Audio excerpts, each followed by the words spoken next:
আসসালামু আলাইকুম। চাপাই পিৎজা হাউজে চলে গিয়েছিলাম রাতের বেলা, প্রায় ৯টা বাজে তখন। আর যাওয়ার সাথে সাথে আমরা দেখতে পেলাম তেমন একটা ভিড় নেই, মানে কোনো কাস্টমারে নেই। তো ওখানে বসে গেলাম, বসে যাওয়ার পরে মেনু কার্ডটা দেখলাম, দেখার পরে আমরা মোমো আর পিৎজার অর্ডার আমরা দিয়ে দিলাম।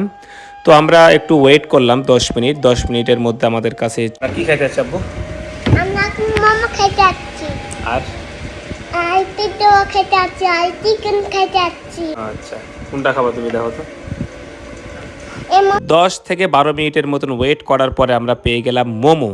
আর এই মোমোটা আসলে এই পিৎজা হাউসের মোমোটা খেতে অসাধারণ ভালো লেগেছে। এইদিকে মোমো খেতে খেতে আমাদের পিৎজাও চলে আসলো, আর পিৎজাটাও মোটামুটি খারাপ লাগেনি, মোটামুটি ভালোই লেগেছে।